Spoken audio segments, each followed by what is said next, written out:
11ਵੀਂ ਜਮਾਤ ਵਿੱਚ ਪੜ੍ਹਦੇ ਸਾਰੇ ਹੀ ਵਿਦਿਆਰਥੀਆਂ ਦਾ ਅਤੇ ਉਹਨਾਂ ਨੂੰ ਪੜ੍ਹਾ ਰਹੇ ਜੀਓਗ੍ਰਾਫੀ ਦੇ ਸਾਰੇ ਅਧਿਆਪਕ ਸਾਥੀਆਂ ਦਾ ਇਸ ਕਲਾਸ ਦੇ ਵਿੱਚ ਬਹੁਤ-ਬਹੁਤ ਹਾਰਦਿਕ ਸਵਾਗਤ ਹੈ।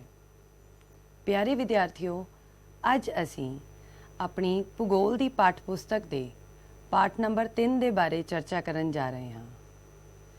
ਇਸ ਪਾਠ ਦੇ 5 ਪ੍ਰਮੁੱਖ ਉਪਭਾਗ ਹਨ। This chapter contains 5 subparts, and we are going to discuss the second important part of this chapter, which is related to glaciers. ਤੇ ਪੰਜਾਬੀ ਦੇ ਵਿੱਚ ਅਸੀਂ ਇਹਨਾਂ ਨੂੰ ਕਹਿੰਦੇ ਆ ਹਿਮ ਨਦੀ। ਸੋ ਸਾਡਾ ਅੱਜ ਦਾ ਟੌਪਿਕ ਹਿਮ ਨਦੀ ਦੇ ਨਾਲ ਸੰਬੰਧਿਤ ਹੈ। Let's start with today's topic. ਬੇਟਾ ਕਿਸੇ ਵੀ ਚੈਪਟਰ ਨੂੰ ਪੜ੍ਹਨ ਵਾਸਤੇ ਸਾਨੂੰ ਉਸ ਚੈਪਟਰ ਦੇ ਬੇਸਿਕ ਕਨਸੈਪਟਸ, ਕੁਝ ਟੈਕਨੀਕਲ ਟਰਮਸ, ਇਹਨਾਂ ਦਾ ਪਤਾ ਹੋਣਾ ਬਹੁਤ ਜ਼ਰੂਰੀ ਹੈ। ਜੇਕਰ ਅਸੀਂ ਇਹਨਾਂ ਕਨਸੈਪਟਸ ਦੇ ਬਾਰੇ ਜਾਣਕਾਰੀ ਰੱਖਾਂਗੇ ਤਾਈਓ ਸਾਨੂੰ ਉਸ ਚੈਪਟਰ ਦੇ ਨਾਲ ਸੰਬੰਧਿਤ ਲੈਕਚਰ ਜੋ ਕਿ ਤੁਹਾਡੇ ਟੀਚਰ ਸਹਿਬਾਨ ਅਤੇ ਐਜੂਸੈਟ ਰਾਹੀਂ ਅਸੀਂ ਜੋ ਸਮਝਾਉਣਾ ਚਾਹੁੰਦੇ ਹਾਂ ਉਹ ਤੁਹਾਨੂੰ ਅੱਛੇ ਤਰੀਕੇ ਦੇ ਨਾਲ and for long lasting memory ਤੁਹਾਨੂੰ ਸਮਝ ਰਹੇਗੀ ਉਹਦੀ।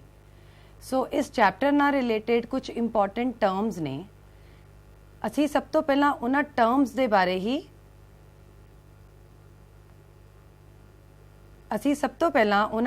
ਬਾਰੇ ਹੀ ਜਾਣਾਂਗੇ। What we are going to learn in this chapter? ਹਿਮਪਾਤ ਕੀ ਹੈ? ਹਿਮ ਬਰਫ਼ ਜਾਂ ਆਈਸ ਕਿਸ ਨੂੰ ਕਿਹਾ ਜਾਂਦਾ ਹੈ? ਹਿਮ ਖੇਤਰ ਕੀ ਹੈ? ਸੰਸਾਰ ਦੇ ਪ੍ਰਮੁੱਖ ਹਿਮ ਖੇਤਰ ਕਿਹੜੀ-ਕਿਹੜੀ ਜਗ੍ਹਾ ਦੇ ਵਿੱਚ ਹਨ? ਹਿਮ ਰੇਖਾ ਕੀ ਹੈ? ਇਹਨਾਂ ਸਾਰੇ ਪ੍ਰਸ਼ਨਾਂ ਦੇ ਉੱਤਰ ਜਾਣਨ ਤੋਂ ਬਾਅਦ ਹੀ ਅਸੀਂ ਅੱਜ ਦੇ ਟੌਪਿਕ ਹਿਮ ਨਦੀ ਤੇ ਪਹੁੰਚਾਂਗੇ। ਸੋ 1 ਬਾਏ 1 ਅਸੀਂ ਇਹ ਸਾਰੇ ਕੁਐਸਚਨਸ ਨੂੰ ਸੋਲਵ ਕਰਦੇ ਜਾਵਾਂਗੇ ਤੇ ਸਮਝਦੇ ਜਾਵਾਂਗੇ। ਹਿਮਪਾਤ ਕੀ ਹੁੰਦਾ ਹੈ? ਬੱਚੇ, ਜਦੋਂ ਅਸੀਂ ਹਾਈਟ ਵੱਲ ਜਾਂਦੇ ਆ ਨਾ, ਬਹੁਤ ਉੱਚੇ ਇਲਾਕਿਆਂ ਤੇ ਜਾਂਦੇ ਆ ਤੇ ਸਾਨੂੰ ਉਹ ਇਲਾਕੇ ਸਾਰੇ ਦੇ ਸਾਰੇ ਪਰਬਤੀ ਖੇਤਰ ਜਿੰਨੇ ਵੀ ਹੁੰਦੇ ਨੇ ਉਹ ਸਾਰੇ ਬਰਫ਼ ਦੇ ਨਾਲ ਢਕੇ ਹੋਏ ਮਿਲਦੇ ਨੇ। ਸੋ ਧਰੂਵੀ ਅਤੇ ਉੱਚੇ ਪਰਬਤਾਂ ਦਾ ਸਦਾ ਬਰਫ਼ ਦੇ ਨਾਲ ਢਕਿਆ ਰਹਿਣਾ ਹੀ ਸਾਡੇ ਮਨ ਵਿੱਚ ਵਸਿਆ ਹੋਇਆ ਹੈ। ਇਹਨਾਂ ਪ੍ਰਦੇਸ਼ਾਂ ਵਿੱਚ ਸਾਰਾ ਸਾਲ ਜਿਹੜੀ ਵਰਖਾ ਹੁੰਦੀ ਹੈ ਉਹ ਬਰਫ਼ ਦੇ ਰੂਪ ਵਿੱਚ ਹੀ ਹੁੰਦੀ ਹੈ ਤੇ ਇਸ ਨੂੰ ਹੀ ਅਸੀਂ ਬਰਫ਼ਬਾਰੀ ਜਾਂ ਸਨੋਫਾਲ ਕਹਿੰਦੇ ਹਾਂ। ਅਗਲਾ ਜਿਹੜਾ ਇੰਪੋਰਟੈਂਟ ਕੁਐਸਚਨ ਇਸ ਕੁਐਸਚਨ ਦਾ ਚੈਪਟਰ ਦਾ ਬਣਦਾ ਹੈ ਉਹ ਹੈ ਹਿਮ, ਜਾਂ ਜਿਸ ਨੂੰ ਅਸੀਂ ਅੰਗਰੇਜ਼ੀ ਵਿੱਚ ਆਈਸ ਕਹਿੰਦੇ ਹਾਂ।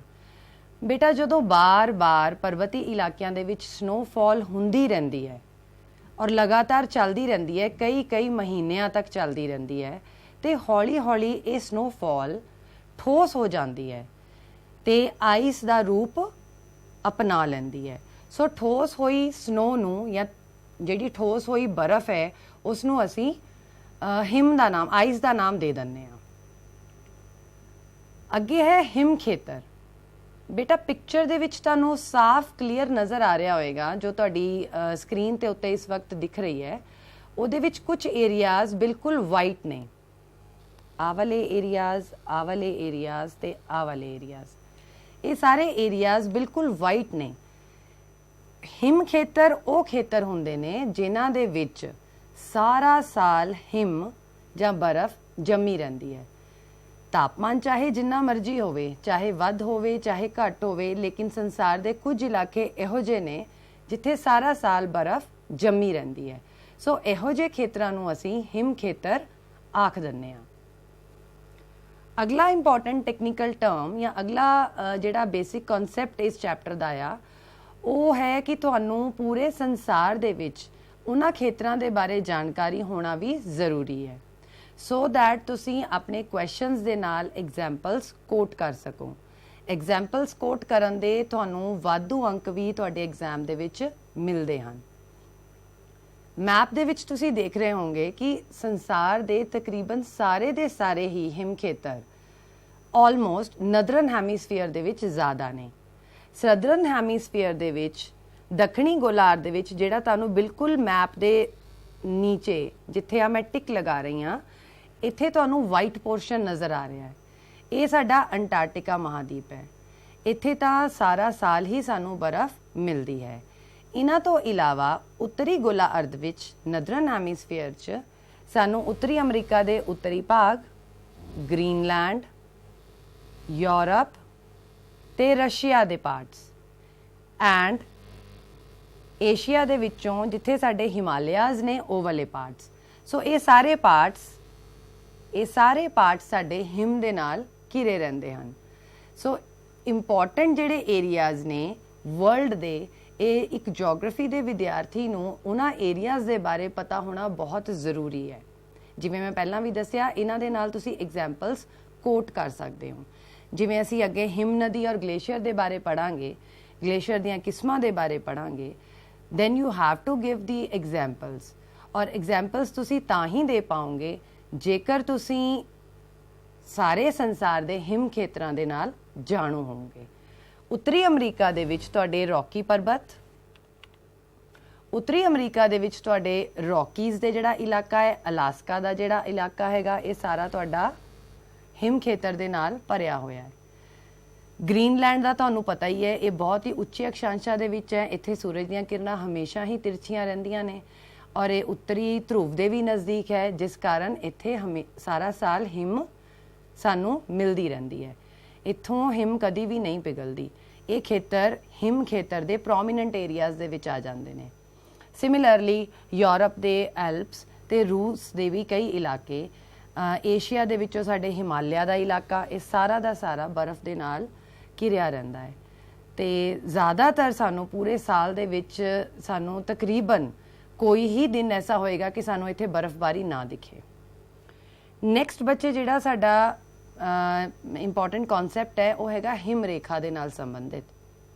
ਡਾਇਗ੍ਰਾਮ ਦੇ ਵਿੱਚ ਜਾਂ ਜਿਹੜੀ ਤੁਸੀਂ ਪਿਕਚਰ ਆਪਣੀ ਸਕਰੀਨ ਤੇ ਦੇਖ ਰਹੇ ਹੋ, ਇਹਦੇ ਵਿੱਚ ਤੁਹਾਨੂੰ ਇੱਕ ਐਰੋ ਨਜ਼ਰ ਆ ਰਿਹਾ ਹੈ।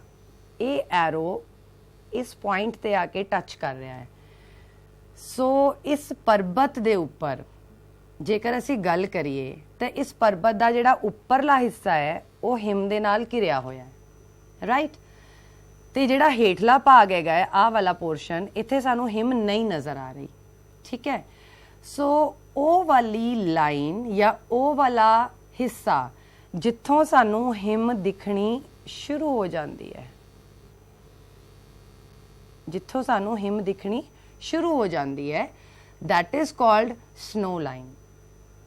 ਸੰਸਾਰ ਦੇ ਸਾਰੇ ਹੀ ਜਿੰਨੇ ਵੀ ਤੁਹਾਡੇ ਮਾਊਂਟੇਨੀਅਸ ਏਰੀਆਜ਼ ਨੇ, ਉਹਨਾਂ ਦੇ ਵਿੱਚ ਇਹ ਜਿਹੜੀ ਹਿਮ ਰੇਖਾ ਆ, ਇਹ ਜਿਹੜੀ ਸਨੋ ਲਾਈਨ ਹੈ, ਇਹ ਕੋਈ ਫਿਕਸਡ ਨਹੀਂ ਹੈਗੀ ਬੱਚੇ। ਇਹ ਜਿਹੜੀ ਸਨੋ ਲਾਈਨ ਹੈ ਤੁਹਾਡੀ, ਇਹ ਏਰੀਆ ਟੂ ਏਰੀਆ, ਇਹ ਪਰਬਤ ਟੂ ਪਰਬਤ, ਇਹ ਡਿਫਰ ਕਰਦੀ ਹੈ। ਫੋਰ ਐਗਜ਼ਾਮਪਲ ਹਿਮਾਲਿਆਜ਼ ਦੇ ਵਿੱਚ ਜਿਹੜੀ ਸਨੋ ਲਾਈਨ ਹੈ ਉਹ ਸਾਨੂੰ 5000 ਮੀਟਰ ਦੀ ਉਚਾਈ ਤੋਂ ਉੱਪਰ ਹੀ ਮਿਲਦੀ ਹੈ। ਸਿਮਿਲਰਲੀ ਐਲਪਸ ਪਰਬਤਾਂ ਦੇ ਵਿੱਚ ਇਹ ਜਿਹੜੀ ਸਨੋ ਲਾਈਨ ਹੈ ਇਹ ਸਾਨੂੰ 2000 ਮੀਟਰ ਤੋਂ ਉੱਪਰ ਮਿਲਦੀ ਹੈ। ਸੋ ਸਨੋ ਲਾਈਨ ਬੇਸਿਕਲੀ ਇੱਕ ਇਹੋ ਜਿਹਾ ਏਰੀਆ ਆ ਜਿੱਥੇ ਸਾਨੂੰ ਸਨੋ ਦ੍ਰਿਸ਼ਟੀਗੋਚਰ ਹੋ ਜਾਂਦੀ ਹੈ। ਦ੍ਰਿਸ਼ਟੀਗੋਚਰ ਮੀਨਸ ਜਿੱਥੇ ਆਪਾਂ ਸਨੋ ਨੂੰ ਦੇਖਣਾ ਸ਼ੁਰੂ ਕਰ ਦਿੰਦੇ ਹਾਂ, ਜਿੱਥੇ ਸਾਡੀਆਂ ਅੱਖਾਂ ਨੂੰ ਸਨੋ ਨਜ਼ਰ ਆਣੀ ਸ਼ੁਰੂ ਹੋ ਜਾਂਦੀ ਹੈ, that line is called snow line।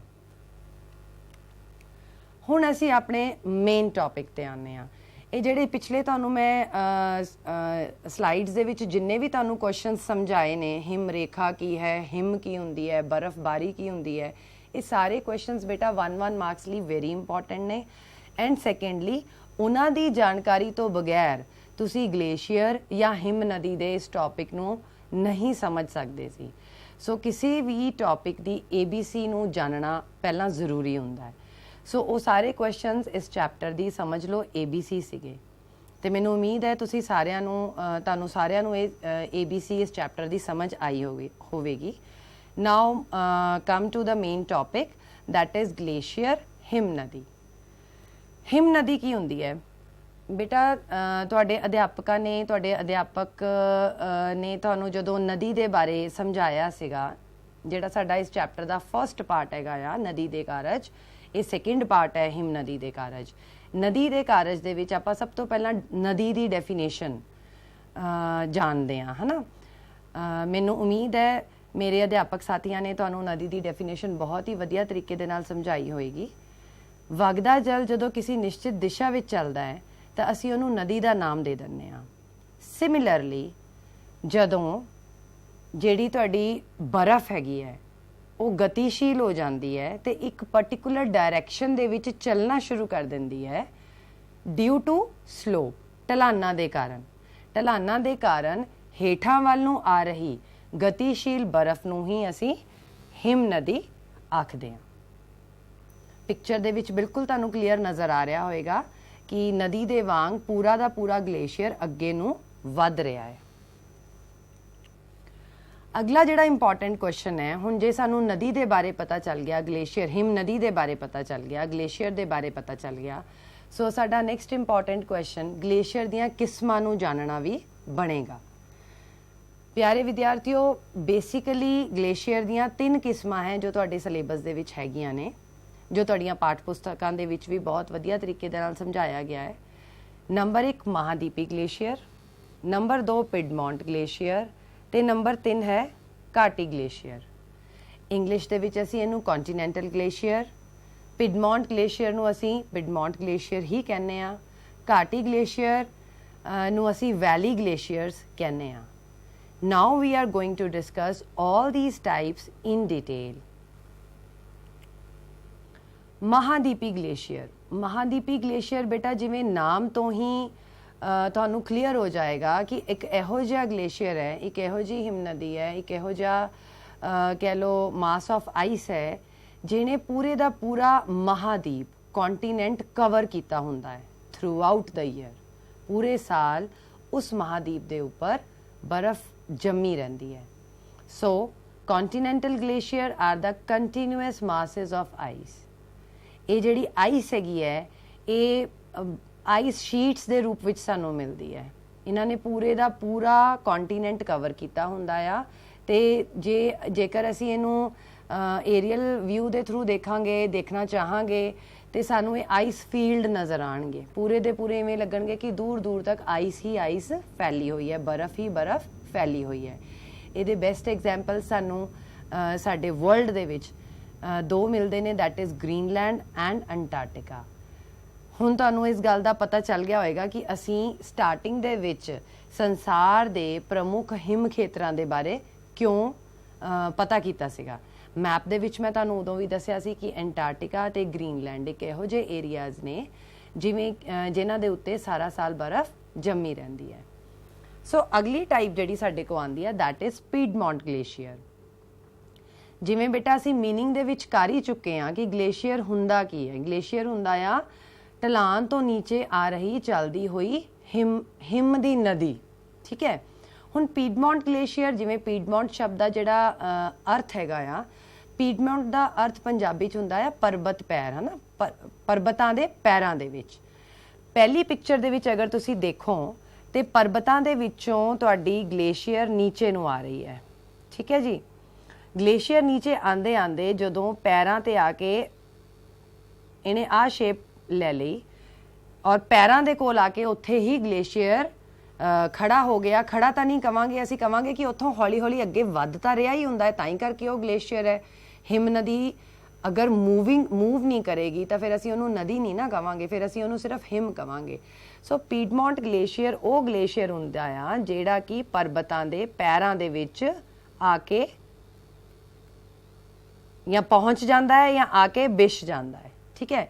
ਆ ਤੁਹਾਡੇ ਪਰਬਤ ਹੋ ਗਏ ਔਰ ਆ ਪਰਬਤਾਂ ਦਾ ਪੈਰ ਹੋ ਗਿਆ, ਠੀਕ ਹੈ ਜੀ।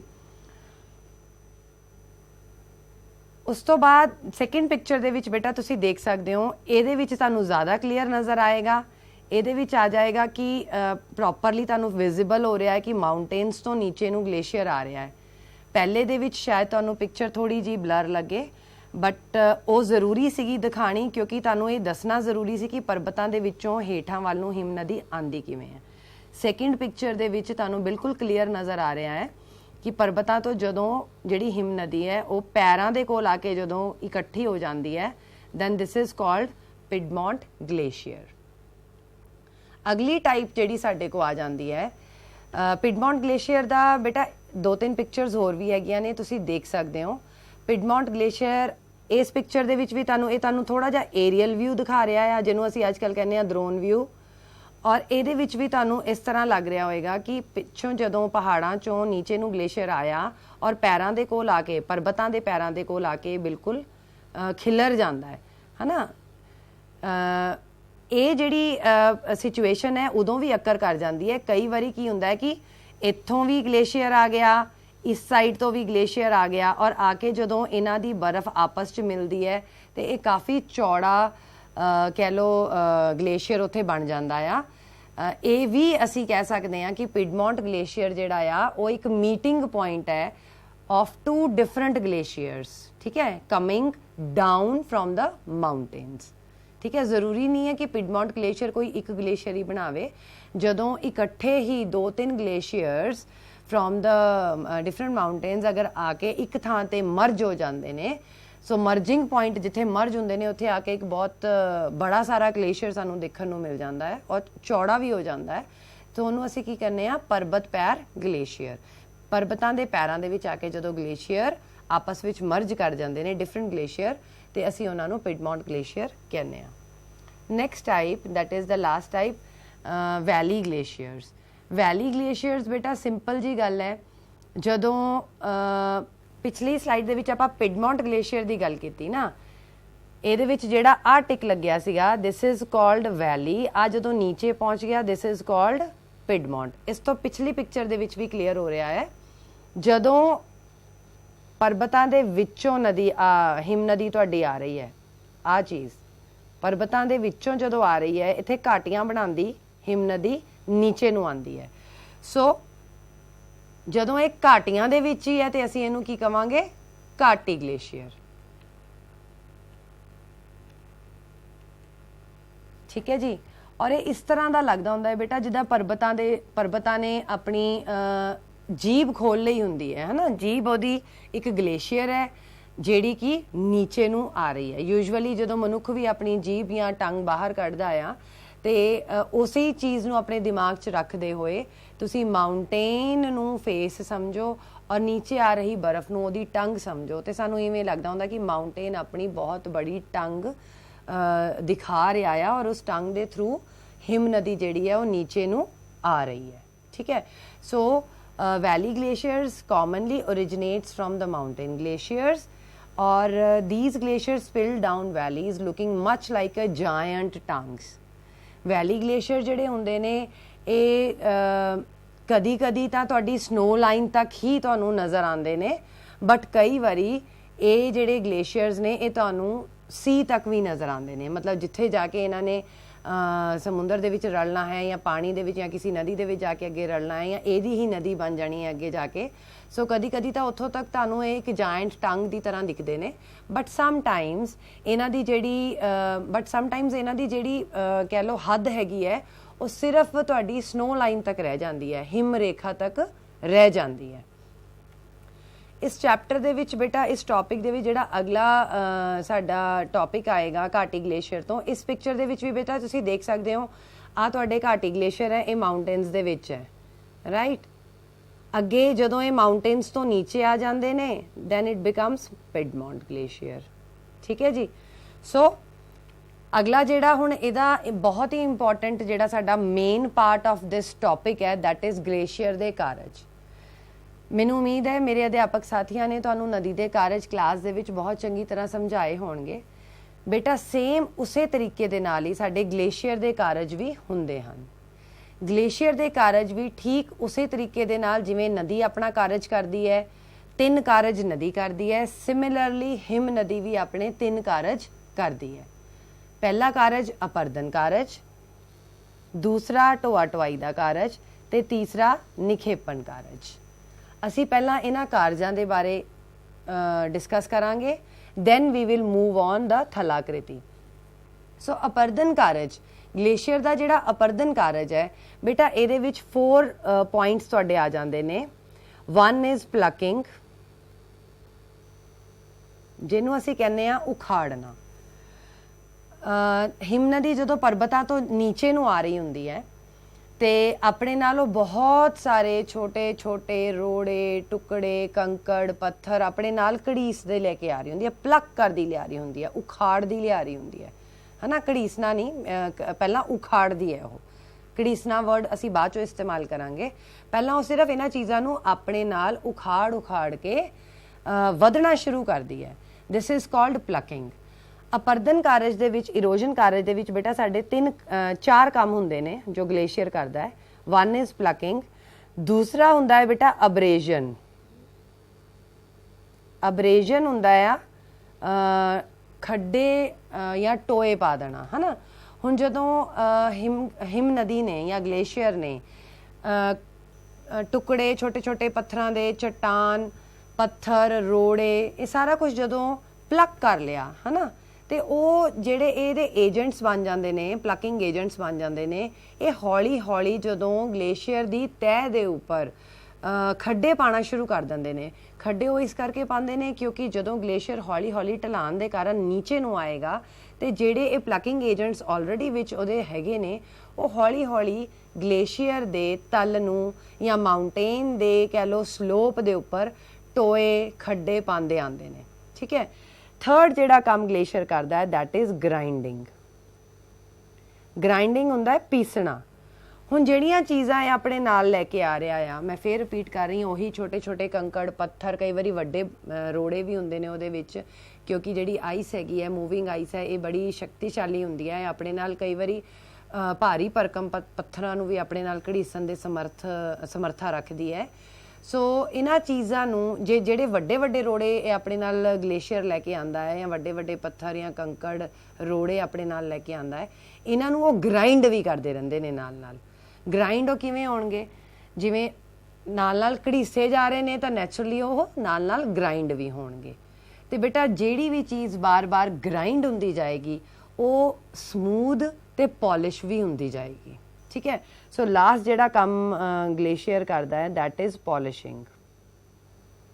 ਪੋਲਿਸ਼ਿੰਗ ਮਤਲਬ ਜਿੰਨਾ ਵੀ ਸਮਾਨ ਗਲੇਸ਼ੀਅਰ ਢਲਾਨ ਤੋਂ ਨੀਚੇ ਨੂੰ ਲੈ ਕੇ ਆਇਆ ਹੈ ਤੇ ਹੌਲੀ ਹੌਲੀ ਉਹ ਮੂਵ ਕਰੀ ਜਾ ਰਿਹਾ ਆ, ਉਹਨਾਂ ਦੇ ਵਿੱਚ ਜਿੰਨੇ ਵੀ ਏਜੰਟਸ ਨੇ, ਤੁਹਾਡੇ ਪਲਕਿੰਗ ਏਜੰਟ ਸੀਗੇ ਜਿੰਨੇ ਵੀ, ਉਹਨਾਂ ਸਾਰਿਆਂ ਨੂੰ ਹੌਲੀ ਹੌਲੀ ਕਹਿ ਲਓ ਚਮਕਾ ਦਿੰਦੀ ਹੈ, ਪੋਲਿਸ਼ ਵੀ ਕਰ ਦਿੰਦੀ ਹੈ। ਦੈਟ ਇਜ਼ ਵਾਈ ਸਾਨੂੰ ਕਈ ਥਾਵਾਂ ਤੇ ਬਹੁਤ ਅੱਛੇ ਅੱਛੇ ਸਟੋਨਸ ਵੀ ਪ੍ਰਾਪਤ ਹੋ ਜਾਂਦੇ ਨੇ।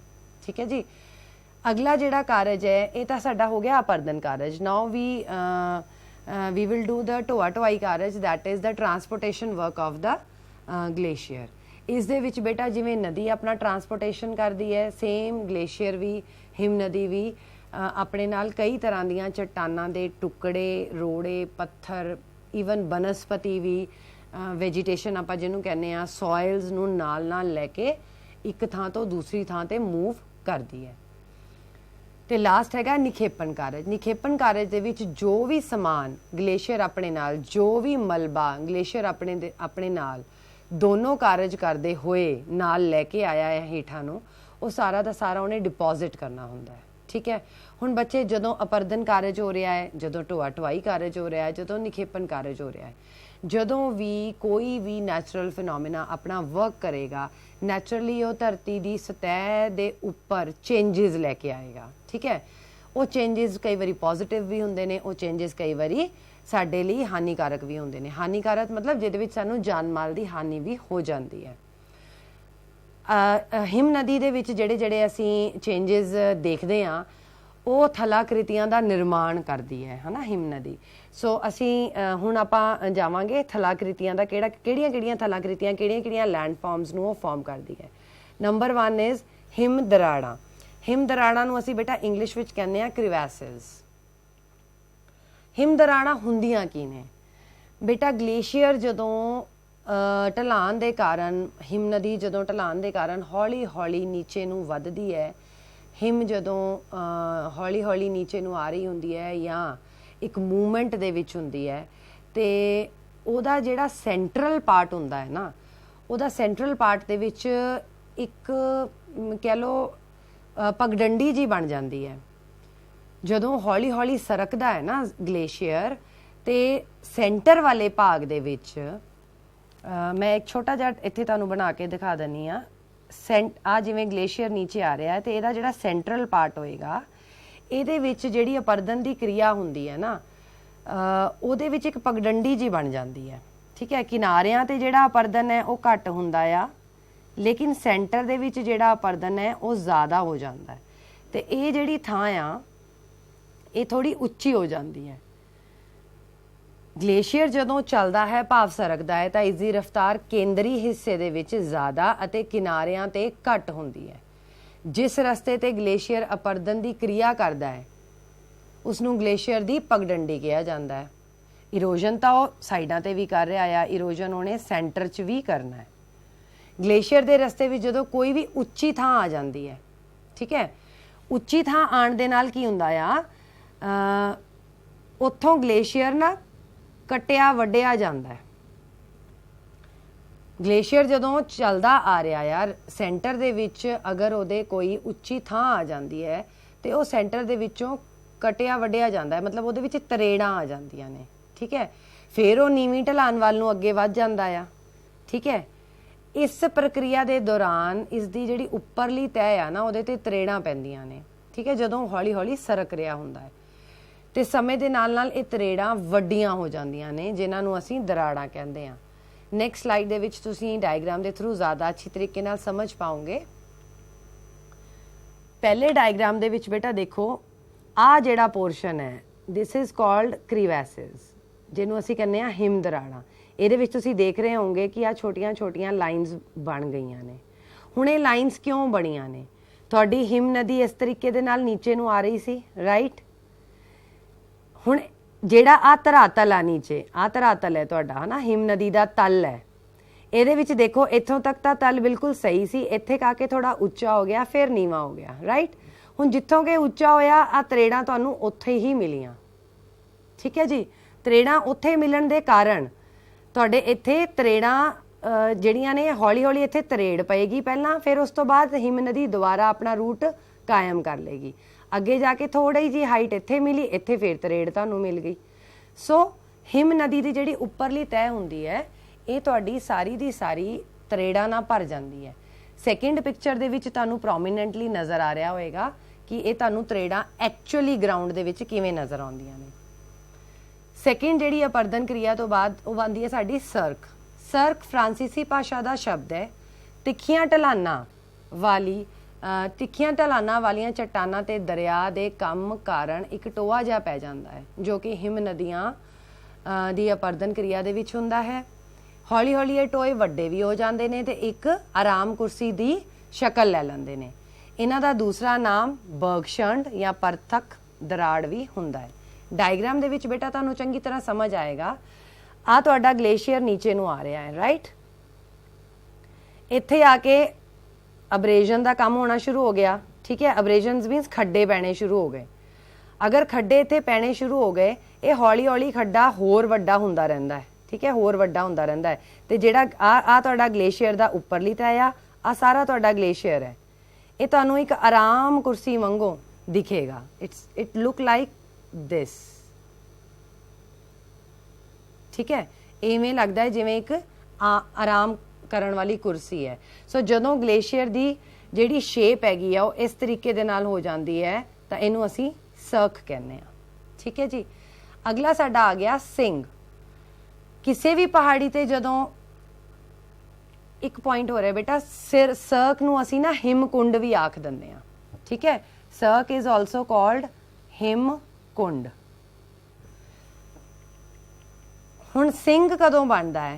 जिहड़ी अगली थलाकृति है सिंग कदों बनता है? किसी भी पहाड़ी ते जदों कई हिमकुंड मतलब किसी भी माउंटेन ते जदों बहुत सारे सर्क्स कट्ठे बन जाते हैं, ठीक है। तो ये जिहड़ियां सारे पासे जदों सर्क्स बन जांदियां ते बर्फ के जमन नाल सर्क होर भी चौड़ी हो जाती है ते रस्ते विच आउंदियां चट्टानां नूं खुरच दिंदियां हन, जिस दे सदका केवल विचकारला हिस्सा ही खड़ा रह जाता है जो कि सिंह की तरह लगता है। पिक्चर दे विच क्लीयर हो जाएगा बेटा। इनू असी ग्लेशियर हॉर्न कहने आ, सिंह नू असी ग्लेशियर हॉर्न कहने आ। पिक्चर दे विच बेटा देखो मान लो तुहाडा एक हिमकुंड इधर बन गया, एक सर्क इधर, एक हिमकुंड तुहाडा इधर बन गया ते एक हिमकुंड तुहाडा इधर बन गया।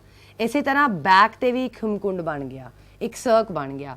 सो की हुंदा है कि जदों ये सर्क अपना काम करती रहती है, टोए वधांदी रहती है, जिहड़ी पहाड़ी की जिहड़ी तुहाडी ढलान हैगी उहनूं गहरा करती रहती है, ਤਾਂ ਅਲਟੀਮੇਟਲੀ ਜਦੋਂ ਸਰਕ ਇੱਥੋਂ ਅੱਗੇ ਚਲੀ ਜਾਏਗੀ, ਜਦੋਂ ਬਰਫ਼ ਅੱਗੇ ਪਿਘਲ ਕੇ ਅੱਗੇ ਚਲੀ ਜਾਏਗੀ ਤਾਂ ਇਹਦੇ ਵਿੱਚ ਸਿਰਫ ਇੱਕ ਸੈਂਟਰਲ ਪਾਰਟ ਉੱਚਾ ਰਹਿ ਜਾਂਦਾ ਹੈ ਜਿਹਨੂੰ ਅਸੀਂ ਸਿੰਗ ਕਹਿੰਦੇ ਹਾਂ, ਗਲੇਸ਼ੀਅਰ ਹੌਰਨ। ਨੈਕਸਟ ਇਜ਼ ਦਰਾ। ਕਿਸੇ ਪਹਾੜ ਦੇ ਜਦੋਂ ਦੋਹੇ ਪਾਸਿਆਂ ਤੇ ਸਿਰਕ ਬਣ ਜਾਂਦੇ ਹਨ ਅਤੇ ਇਹਨਾਂ ਦੇ ਵਿਚਕਾਰਲਾ ਹਿੱਸਾ ਕੁਝ ਸਮੇਂ ਬਾਅਦ ਡਿੱਗ ਜਾਂਦਾ ਹੈ। ਪਿਛਲੇ ਦੇ ਵਿੱਚ ਆਪਾਂ ਕੀ ਕੀਤਾ ਕਿ ਇੱਥੇ ਵਿਚਕਾਰਲਾ ਹਿੱਸਾ ਖੜਾ ਹੈ, ਠੀਕ ਹੈ।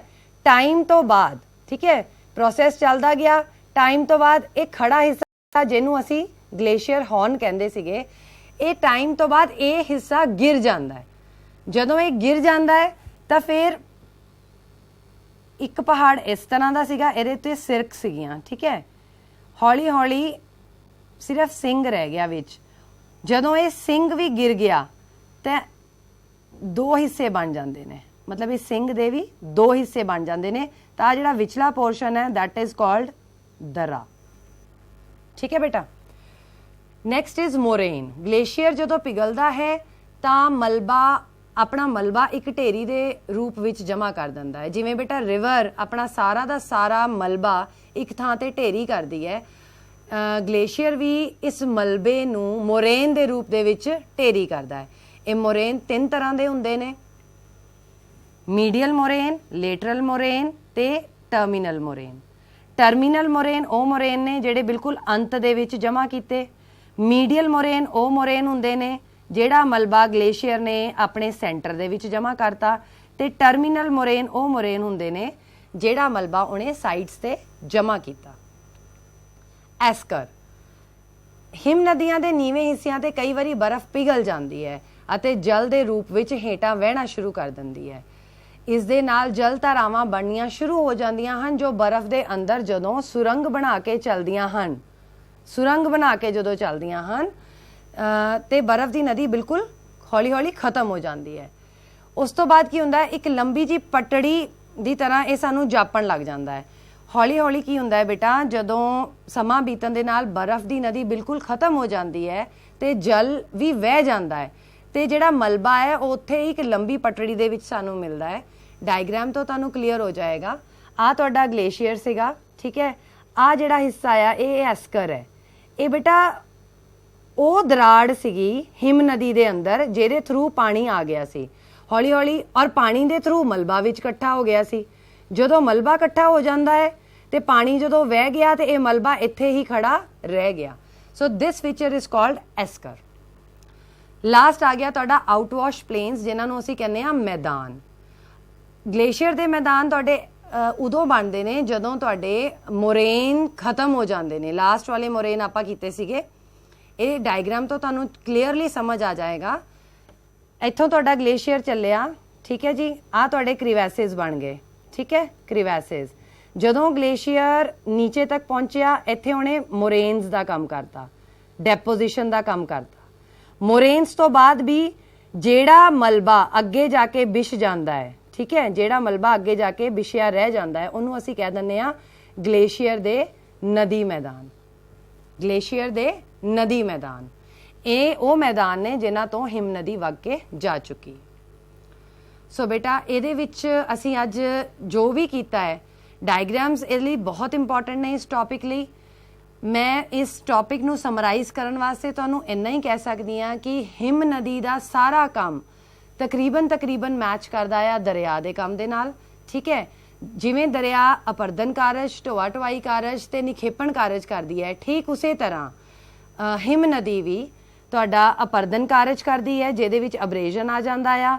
ਡੈਪੋਜੀਸ਼ਨ ਜਦੋਂ ਕਰਦੀ ਹੈ ਨਿਖੇਪਣ ਕਾਰਜ ਤੇ ਆਊਟਵਾਸ਼ ਪਲੇਨ ਆ ਜਾਂਦੇ ਨੇ। ਡੈਪੋਜੀਸ਼ਨ ਵਿੱਚ ਤੁਹਾਡੇ ਮੋਰੇਨਸ ਵੀ ਆ ਜਾਂਦੇ ਨੇ। ਇਸ ਡਾਇਗ੍ਰਾਮ ਦੇ ਵਿੱਚ ਤੁਹਾਨੂੰ ਗਲੇਸ਼ੀਅਲ ਸਿਸਟਮ ਬਿਲਕੁਲ ਕਲੀਅਰ ਹੋ ਜਾਏਗਾ। ਪਹਾੜਾਂ ਦੇ ਵਿੱਚੋਂ ਜਿੱਦਾਂ ਹੀ ਗਲੇਸ਼ੀਅਰ ਨੀਚੇ ਨੂੰ ਆਂਦਾ ਆ ਜਿਹੜੀਆਂ ਚੀਜ਼ਾਂ ਬਣਦੀਆਂ ਨੇ ਇਹ ਸਰਕਸ ਹੋ ਜਾਂਦੇ ਨੇ ਜੋ ਢਲਾਨਾਂ ਤੇ ਬਣੇ ਨੇ। ਹੌਲੀ ਹੌਲੀ ਅੱਗੇ ਵੱਧਦਾ ਹੋਇਆ ਇਸ ਏਰੀਆ ਦੇ ਵਿੱਚ ਇਹਦੀ ਇੱਥੇ ਤੁਹਾਡੇ ਕ੍ਰੀਵੈਸਿਸ ਬਣ ਜਾਂਦੇ ਨੇ ਔਰ ਇਸ ਏਰੀਆ ਦੇ ਵਿੱਚ ਆ ਕੇ ਤੁਹਾਡੀ ਮੋਰੇਨ ਦੀ ਡੈਪੋਜੀਸ਼ਨ ਹੋ ਜਾਂਦੀ ਹੈ। ਮੋਰੇਨ ਦੀ ਡੈਪੋਜੀਸ਼ਨ ਤੋਂ ਅੱਗੇ ਜਿਹੜਾ ਆਲੇ ਦੁਆਲੇ ਆ ਇਲਾਕਾ ਨਜ਼ਰ ਆ ਰਿਹਾ ਦੈਟ ਇਜ਼ ਆਊਟਵਾਸ਼ ਪਲੇਨਸ। ਸੋ ਇਸ ਚੈਪਟਰ ਦੇ ਦੌਰਾਨ ਤੁਸੀਂ ਡਾਇਗ੍ਰਾਮਸ ਨੂੰ ਬਿਲਕੁਲ ਵੀ ਇਗਨੋਰ ਨਹੀਂ ਕਰਨਾ। ਤੁਹਾਡੀ ਪਾਠ ਪੁਸਤਕ ਦੇ ਵਿੱਚ ਵੀ ਡਾਇਗ੍ਰਾਮਸ ਬਹੁਤ ਅੱਛੇ ਦਿੱਤੇ ਗਏ ਨੇ ਤੇ ਮੈਨੂੰ ਉਮੀਦ ਹੈ ਕਿ ਅੱਜ ਦਾ ਲੈਕਚਰ ਤੁਹਾਨੂੰ ਵਿਦ ਡਾਇਗ੍ਰਾਮਸ ज़्यादा अच्छे तरीके नाल समझ आया होएगा। ਲੈਕਚਰ ਦੇ ਦੌਰਾਨ ਅਗਰ ਤੁਹਾਨੂੰ ਕੁਝ ਵੀ ਸਮਝ ਨਾ ਆਇਆ ਹੋਵੇ, ਤੁਹਾਡੇ ਅਧਿਆਪਕ ਟੀਚਰਸ ਤੁਹਾਡੇ ਨਾਲ ਹੁੰਦੇ ਨੇ, ਤੁਸੀਂ ਕੋਈ ਵੀ ਡਿਫਿਕਲਟੀ ਆਂਦੀ ਹੈ ਤੁਸੀਂ ਉਹਨਾਂ ਤੋਂ ਪੁੱਛ ਸਕਦੇ ਹੋ। ਬਾਕੀ ਤੁਹਾਡੀ ਪੁਸਤਕ ਤੁਹਾਡੇ ਕੋਲ ਹੈਗੀ ਹੈ ਤੇ ਅਸੀਂ ਅਗਲੇ ਲੈਕਚਰ ਦੇ ਵਿੱਚ ਫਿਰ ਦੁਬਾਰਾ ਮਿਲਾਂਗੇ। ਉਮੀਦ ਹੈ ਤੁਹਾਨੂੰ ਅੱਜ ਦਾ ਲੈਕਚਰ ਸਮਝ ਆਇਆ ਹੋਵੇਗਾ। ਧੰਨਵਾਦ।